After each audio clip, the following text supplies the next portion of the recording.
Hey there, everybody. We're back with part 2 of our top 10 forgotten CCGs. So if you missed part 1, check out the video in the description. And once again, I'm joined by Steve. We will be running a poll once again this week, so you guys can vote on which one of these 5 CCGs Steve and I should learn to play or collect or just talk about a little bit more. And in the comments, leave feedback if you want to see more of this stuff. We could do more top 5 lists of different games. There's endless amount of games that were released in the 90s and 2000s that we can talk about. But we just want to gauge whether people are interested in this. And once again, just a plug, like, subscribe, all that good stuff. It helps the YouTube algorithm show these videos to more people and grow our little CCG cult.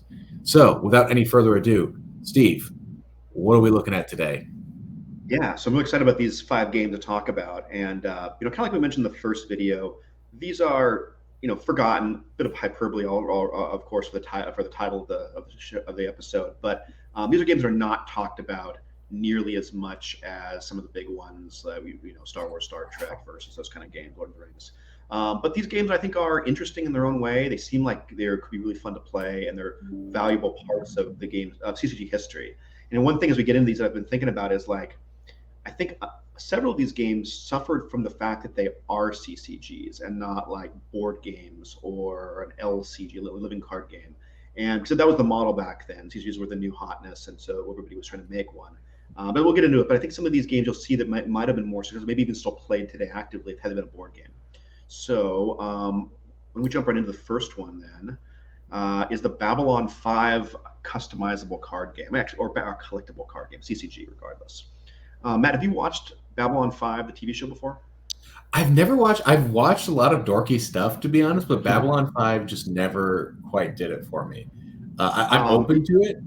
It just felt like another universe that I couldn't delve into.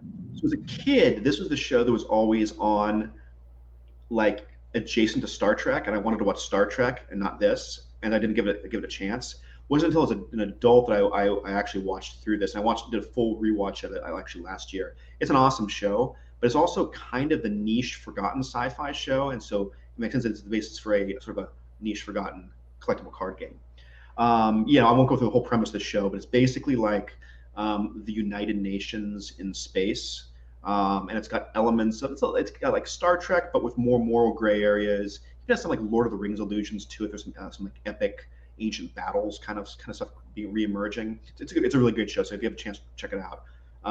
The card game though is really interesting. So it's from Precedence Entertainment. It lasted from 1987 to 2000, and it's got like 8 sets, I think. All 5 seasons of Babylon 5, plus the short-lived Crusade spin-off TV series. But it's a true multiplayer CCG. From what I understand, it's actually better to play this with 4 players than 2 players. And a lot of people play multiplayer Magic to the Commander format these days, but in the 90s, multiplayer CCGs didn't really happen very often.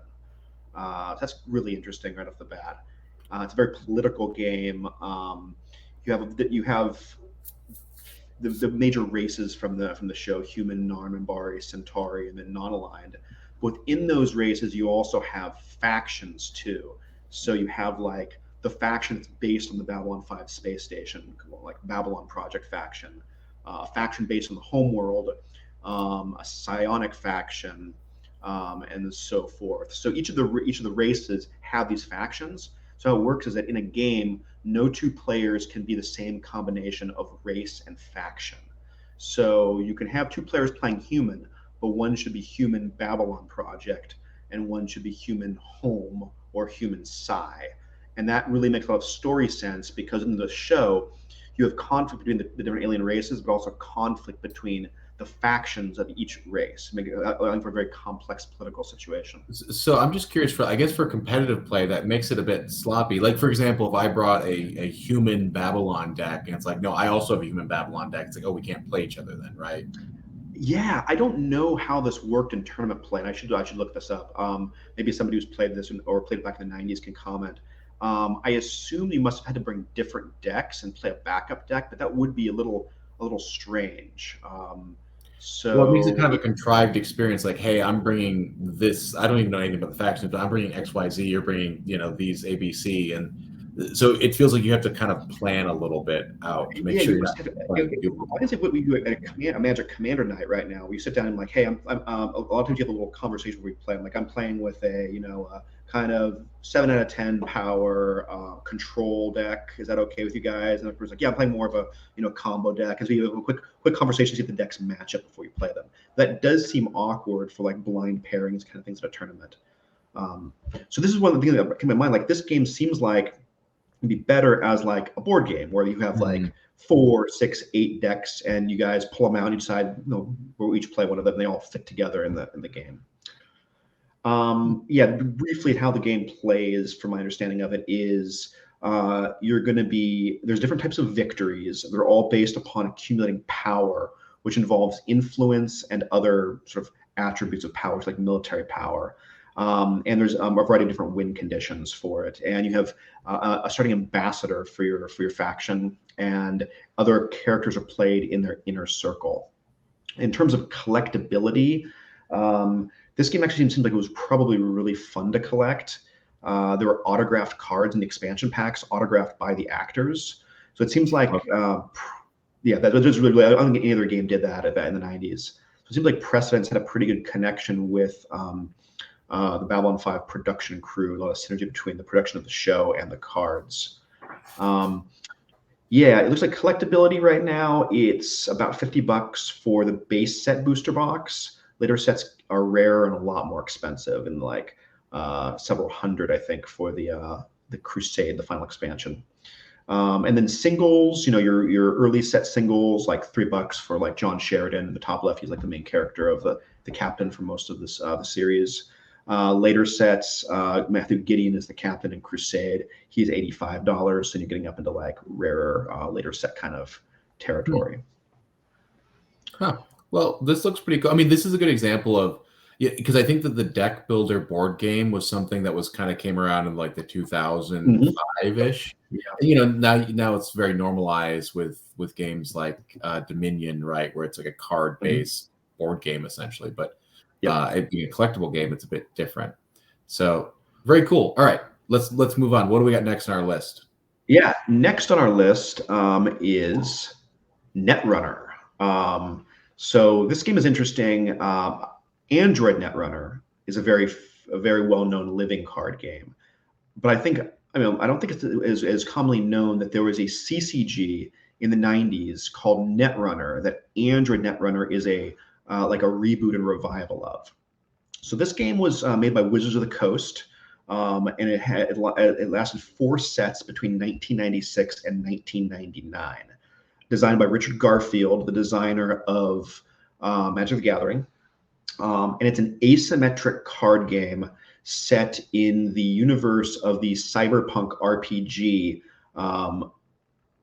So it's basically asymmetric. What's interesting about this game is there are 2 different card backs, corporations and runners. This will be familiar to like Star Wars players, to lights and dark side card backs.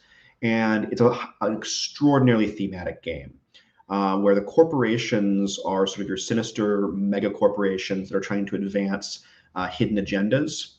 And the netrunners are kind of like hackers who are trying to break into the servers of, I think they're called nodes in the original game, the data nodes of the corporation, and steal the secrets that the corporations are trying to hide from the rest of the world.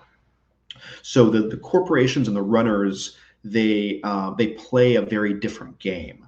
The corporation is, and the turn structure is different for each side, and it's a really innovative game in that way. Basic premise, you're gonna win by scoring 7 agenda points if the corporation. The runner will win by stealing 7 agenda points.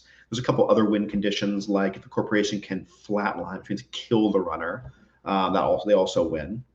On your turn, the corporation is installing defenses like basically like firewalls, which are called ice in this game, other kinds of upgrades, and the runner's installing different kinds of computer hardware programs and other cards, and let them break the ice and try to get through into the data nodes. And it all kind of goes head to head when the 2 sides when the runner makes a run on a node, and then the corporation begins like flipping up their defenses, and you can see if the runner has the ability to crack those defenses or not, which is really fun. So my experience with this game is that I played a good amount of Android Netrunner, the As have I, which revival. is fun, which is very Yeah, fun. yeah. So this must seem a lot very familiar to Matt. I guess this game is interesting because like it's the only example that I can think of a CCG, a niche CCG from the '90s that got revived and rebooted and became way more popular in its revival. Mm. It's interesting. You just describing the rules there. It's so similar to Android Netrunner. Like it's like, but I'll Very just make a faithful. comment. Yeah. I think this is one of the challenges that asymmetrical games have as well, right? Where playing each side is a radically different experience in that the mechanics are even different. Yeah, Yep. you can say what you will about something like Star Wars CCG where there's two dark side, light side, but fundamentally the rules are the same, right? For light side, dark Yes. side. My experience with Android Netrunner, and I'm sure this might be similar, it's like playing the corporations versus the runners. You have totally different win conditions, right? Yep. And that just makes the learning curve a little bit steeper for somebody trying to come into the game. It's like, well, if you learn the blue side or the red side, very different, experiences. For sure. My wife and I have played and still do play sometimes a lot of Android Netrunner, and typically I am always the corporation and she is always the runner. And so because we just figured out how to play those more. The corporation side. So the mechanics are very similar between the two games. I'm not going to get into the subtle nuances of the differences, but they're like, I think I would say like 90% the same. I think that the Android Netrunner is a little more balanced. I think my understanding of the Netrunner CCG, the cards were a little more all over the place and power level, as many 90s CCGs were. The theming is different too. They when Fantasy Flight Games licensed the mechanics from Wizards of the Coast to do Android Netrunner, they didn't also license the cyberpunk universe from the RPG Maker. So they made their own similar but different world over it. But anyway, yeah, I think it again and again. I think it does work better as an LCG or board game where you're getting a fixed universe of cards and you're in a box and you can add more components as you want rather than cracking boosters for this game. But definitely super innovative and interesting kind of because a lot of board games are asymmetric now, whereas I think that was kind of an unknown thing aside from Star Wars. Which I think was I agree with it, dabbled with it, but the light and dark aren't as different as they are in this game. And this just also reminds me of how many games Wizards of the Coast made that were just pitched at some point, whether it's Harry Potter or the Vampire Masquerade game. There's just Wizards of the Coast made a lot of games, right? With these sort of A-list, game producers like Richard Garfield. Yeah. And that just went nowhere. And once again, this is a lesson to all those people that sort of kick themselves, like, oh, I should have bought Magic Alpha. I'm like, you could have well just bought like Netrunner Alpha, and it could have flopped, right? Like, and so exactly. There's no. It's because Wizards of the Coast in the '90s is a very different company than Wizards today. In the '90s, it was one of many sort of like small indie game developers. And so they were just like, yeah, putting ideas, making. So was Decipher, like so was WizKids or Precedence, and other companies. It wasn't until Wizards saw that Magic was the clear winner, and to extent for a while, Pokemon they owned that too, and then they bought D&D, and then Hasbro bought them and decided that this Wizards subsidiary Wizards is going to make two things: Magic and D&D, and we're going to milk this for all it's worth, which is kind of sort of the dead end we're in right now, in my opinion, of Wizards of the Coast. Yeah, I mean, I think it's Magic was the clear winner because I think there's a mechanic there and a simplicity and elegance to it, but also I think they put their thumb on the scale a bit. I think that they just killed off their other products, right, to make sure that there was one clear winner. But anyways, let's continue with our list. You have some quick collectability stuff here. Oh yeah, quick collectability stuff. This is a game in which sealed product is very expensive and has very low volume of sales. I think there's just very little of it around anymore. Booster packs for this game appear to be about $15 a piece. Booster boxes, $250 on up, depending on the set. But like I only saw a couple of booster boxes selling in the last quarter of 2022. So it's like two, I think. It's not a very liquid market for this game in terms of sealed product. Singles seem to be okay. Your rares are in the $5 plus range. Moderately expensive. My guess is if you want to play this system, to probably just play Android Netrunner. Mm, Although Android Netrunner is also getting expensive to buy a sealed product as well, since it is also out of print. So the whole thing, the whole Netrunner world is stuck in now like a limbo between Fantasy Flight and Wizards because they did not renew their contract with Wizards to keep licensing the engine. So it's out of print from Fantasy Flight. There's a players committee that is now producing new compatible cards for Android Netrunner. So you can play this game basically for free. The theming will be slightly different, but the game lives on through a very active players committee. So cool. that's kind of where this game is at now, I think. You can play it on Tabletop Simulator as well, the original Netrunner. There's a good plugin, it looks like. But again, I think Android Netrunner has a platform more like GEMP called, I think it's called Jinteki on .net, in which you can play the Players Committee version of Android Netrunner for free. So that seems like with full rules automation. That seems like probably the way to play this game now. Cool. Well, I like the art here. I'm just looking at this sort of the Nito card. Yeah, It's fun. But let's yeah, keep it's moving on very our list. yeah. So that was number 4. Number Nope, 3. wrong way. All right, here we go. It's Sim City, the card game. Matt, what do you think of the art in this card game? This is horrendous art. I'm just gonna say Are you saying if your choice was between Premier Blackboard Darth Vader and the Mayor, you would go with Vader? the mayor just like looks like a guy you just see around, right? Like it's just like a 90s stock photo.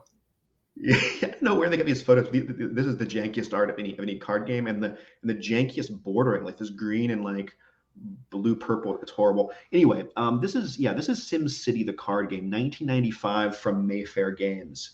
This is a really under the radar card game, I think today.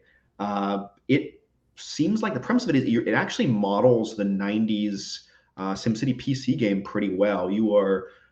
It's a competitive / cooperative game to build a city. Um, every turn one thing that's really weird about this game is for a CCG is all the players are playing with a single deck. You do not bring your own deck to this game. You play with a single deck, and you're all drawing cards from that same deck. The player with the most money at the end of the game wins when I think the end game is triggered by one player having $250, or like the deck is exhausted or a couple other win conditions. And you are playing sort of like basic buildings, or like over a variety of like parks or buildings, which are going to generate sims, which are your currency, that will then let you play more complicated buildings, complex buildings. All these buildings are then going to like generate dollars for you as well. That's part of the win condition. And then your city also can advance from like a settlement on up to, I think, a village, a city, and finally a metropolis, unlocking more complex buildings. There's some political elements as well involving the mayor and the I guess, corrupt city council member agriculture. But it seems very solitaire-like. There's not a ton of interactivity to it. Yeah. So It's also just interesting, the mixing of the decks. That is such a nightmare. It sort of butts up with the competitive collecting element, if you will. I don't think you shuffle two decks together. I think just one player brings a deck, and you're all playing with that person's deck. Oh, interesting. I thought it was like each person brought 50 cards, and then you mix the two No, together. I don't think so. It was a little unclear from reading the rule book, but it looks like it's just one player has one deck, and you're just all like playing with your buddy's deck. I'm just gonna make a plug. I hope we don't learn this game. This looks very tedious. Yeah, I read a review of this game, and somebody was like, "This game is pretty tedious and boring, but in a way, I kind of love it. It's very meditative." Like, okay, I think this seems like an intriguing board game that I would play at like a board game night, but I cannot imagine anyone collecting this as a CCG over like Magic or Star Wars or Lord of the Rings or whatever. Yeah. So 1995, was it just one set, couple sets? This game is so under the radar. It took me a little bit of time to even research that, but it seems like there's a big base set, and then they released city-specific, like small sets, like a Washington D.C., Chicago, New York pack. I think I couldn't find any evidence of those being able to be bought online anywhere, but some sites allege that they exist. Yeah, I don't have a ton more to say about this aside from the janky art. It's interesting because like in the 90s, it seems like you can make a CCG out of pretty much any semi-popular IP. But just because you And can, maybe the should lesson you? for this is just because you can, maybe you don't need to. Right, right. Um, And maybe like a good board game out of it. Anyway, as you might expect, this game is absurdly cheap to buy. $1.99 for booster packs from our friends over at Category One Games, and singles no more than $1.50 for the rares each. So cool. yeah, Well, let's move on to the next one. yeah, let's do it. All right, Jedi Ooh, some Knights Star Wars CCG. IP, Star Wars. Star Wars. This is Jedi Knights trading card game 2001 from Decipher. This is the forgotten Decipher Star Wars game, I would say. Would you agree with that, Matt? Yeah, I would. I remember this game coming. Do you remember this game coming out? Did you have any interaction with it back in 2001? Was this the one that had like really confusing rarities where there was like day one rarity? Like, Mm-hmm. I feel like I had a Yep. box of these that I maybe got in a collection or something, but Yep. I don't really know much about it. I didn't really care to I learn was it. confused why it came out at first because I think I must have been in like 10th grade when this came out. I'm playing Star Wars. I have a bit of a Young Jedi collection as well. I'm like, what? Why is this coming out? Are they taking away my beloved Star Wars CG and replacing it with this? I was just extraordinarily confused. But what it turns out is that like I think the understanding that is now that they knew they were losing the license um, at the end of 2001, and they had Star Wars CCG second edition in development, ways to streamline the game and sort of reboot it, and they basically released this to put the work they did on second edition out in front of the public. So Hmm. it's yeah, like you said, it's got a ton of like weird collectability things like foil stamp day one, stereoscopic cards which connect and can be looked at with like a 3D viewer or something, sold separately. Um, and yeah, let me just quickly talk about this game because you talk a lot about Star Wars CCG on this channel. So I read the rule book for this game. I was really curious about how this game actually plays, and I can see that this is essentially, I think, what they were thinking, like how they might change the original game. So it's got first of all, they all have the same card back. There's no light side, dark side for this game. Instead, what they straight up say is that if you have a single rebel card in your deck, you cannot put an empire card in your deck, but you can put non-aligned characters in your deck also, like bounty hunters or smugglers, that kind of thing. And perhaps if they'd added other factions later, that would have similar rules, which is kind of an elegant way to solve that problem because then you don't have to have like two copies of Sense and Alter, which do the exact same thing but in different card backs. You're battling for control. You need to win control 3 planets to win this game. So at the beginning of the game, you are laying out your locations. So they hit the locations on the table from the beginning.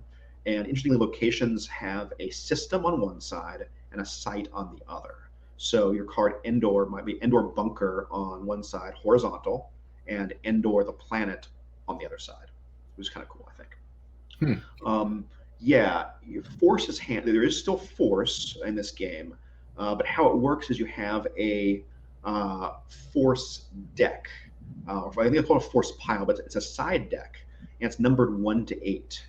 And on your turn, you pull one of those cards, and then you secretly flip it up when it's time in the turn. And that is the amount of force that you'll be able to spend that turn, and the number of cards you'll draw at the end of the turn.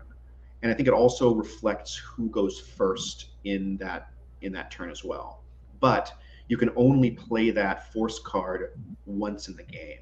And so it's a bit of like gambling, hedging. Do I need 3 force this turn, 4 force? Because you can only have that number once. So I kind of like that. Later board games have things like that and other games I like. Um, and yeah, so you draw Destiny in this game. Same thing, Destiny numbers the top right. Deploy cost, defense, I think, is in the game too. And yeah, I won't go into the whole battling mechanic. It's different, a bit more streamlined.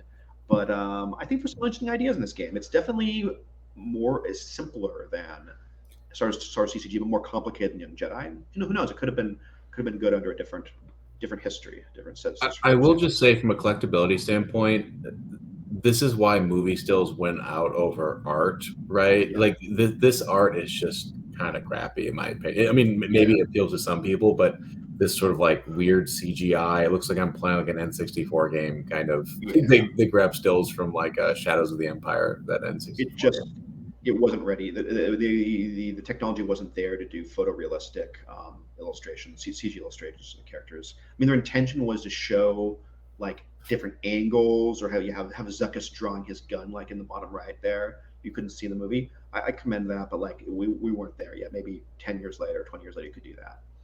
They look like Interesting. they're made of Play-Doh or something here. It's not great.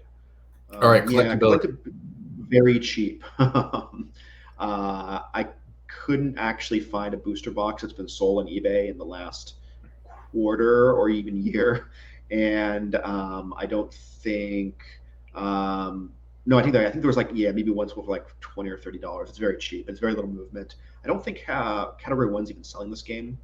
So yeah, you can get the cards pretty easily if you want to. There's no way to play this game online. I think the Star Wars CCG Players Committee briefly supported this game along with Young Jedi in like 2002, 2003 at the very beginning of their lifespan, but just no interest in this game, so they dropped it. So to say this is a truly dead and forgotten game. Has three sets, by the way: Premiere set, Scum and Villainy, and Masters of the Force. But yeah, it's just kind of a weird evolutionary dead end for Decipher's Star Wars games. I kind of am interested in playing it just to see how it plays on the table, but yeah, just Interesting. lost time. All right, we're on to our last one, Steve. The final All right, game. let's do it. The last one is Anachronism. Uh, Well, this looks the cool. Anachronism CCG, I think it's called a collectible card game. Have you heard of this or played this before, Matt? I have not. I mean, I really like the. I mean, the first thing that jumps out to me is I like the way the cards look. The template I think is interesting. Yeah, Seems like it I might be a agree. little busy, but that's Yep. a side note. But It's I do busy, like but yeah, the you can see historical. like Charlemagne. So this is a history card game. You can see like the French fleur de lis and the Charlemagne card. I think you have other kind of like cultural emblems in the background. So yeah, this is a 2005 to 2006 game produced by a company called Tri-King Games I've never heard of before, and the History Channel, which is amazing that the History Channel has a CCG. They had 7 sets, and it only comes in fixed packs. There is no rarity to these cards; they're all the same rarity. Every set had a number of different packs within the set. They released like waves. So this really feels like a proto living card game to me, kind of the model that Fantasy Flight would do, maybe like 5 to 10 years later. They release like every month, every 2 months, a wave of cards. And the premise is you're doing warrior versus warrior battles, and your deck, so to speak, only has 5 cards in it. Your deck is going to have a warrior and 4 support cards. And every turn, you're going to flip up one of your support cards, and it's going to interact with your warrior in different ways, and your warriors will attack. And the warriors feel more like miniatures in some ways. They have life, speed, damage, and attack grid for moves. And then you have like inspiration cards, weapons, armor, and other types of cards as the support cards. Very geometrical, very like miniatures feeling the way they're played on the table. I was always very intrigued by this game. It had like I think a decent player base, and for some reason, like a lot of the Star Trek CCG players I knew were also playing this at the time. So they really were giving me a hard sell to play this, particularly when I was like majoring in history in college. And I was attracted to it, but I never quite pulled the trigger. Yeah, I mean, I think there's a big appeal. I mean, this is a funny period in the History Channel. You know, I don't know. I think they were kind of getting more into bigger properties instead of like that Viking show a couple years Yep, later, I think. And yep. um, but it's also a good example of perhaps inexperienced card. Like I think these cards look cool, but Mhm. there's just so much going on, right? I'm gonna full screen this. Like there's like the templates look interesting, but perhaps too much. Too much, I think. Yeah, I think that's right. Uh, I think that this game, like, yeah, the distribution model is very interesting. I don't think the market was ready for it, and I don't think game stores knew how to sell it. And maybe this should have been marketed to the war gamer crowd or the miniatures gamer crowd first, who might have like been more simpatico with the idea of like, oh yeah, you have a little squad and so forth. Um, But yeah, I do think it's interesting, and I would kind of like to try it at some point, just see how Yeah, it plays. I'd kind of like to try this as well. Which brings us to collectability. Can we afford it? Yeah, it's decently affordable. It is looks like the pack. I don't think you really buy singles for this game. Instead, you just buy the pack since you're going to get all the cards in the pack for a pack, and they range from about $8 to $20 per pack.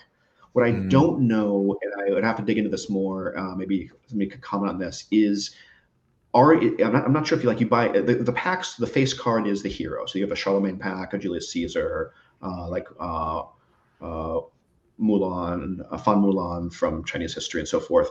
I don't know if the cards that come in that pack support the hero and are the same culture, or if like a lot of games, like they're all mixed. You're gonna have to rip every single one of these sets and mix and match to build an actual deck. That I'm not sure about. So if people make a comment on that in the comments, it'd be great. I do think there are some plugins to play this. I forgot to take a look and see whether I think it's Tabletop Simulator. You can play this on, but I'm not 100% certain. But yeah, it seems interesting. okay, cool. Well, Steve, thanks so much for putting that together. I'm going to bring us back out of this Mhm. PowerPoint, and we can kind of wrap up here. This has been 10 games that, like I said, we say forgotten. These are not necessarily forgotten. I'm sure there's huge fans of some of them, or many of them, all of them perhaps. But I do think each of them sort of brings a unique value. And if folks do want to hear about more, we can make this more of a reoccurring, regular Mhm. thing. Maybe not 5, but just 2 or 3 or Yeah, something. There's so many games out there that have yeah, definitely. been put in the waste bin of history, and perhaps undeservedly so. Any kind of closing thoughts on this, Steve? And then, folks, by the way, please vote. I'll leave a link to the place to vote in the video description. No, I think it's just reinforcing what I thought. Going through these, just thinking again that yeah, had some of these been Board Gamer and LCG, I think they might still be around in some capacity. So it'd be cool to to dig them out and see if there is value to bring them to your table and see how they play. So Yeah. yeah, Well, Steve, thanks so much for your time and your wisdom and your research and all of this. yeah. And please like, subscribe, comment, all that good stuff. And we'll see you next time. Thanks, Matt. See you next time.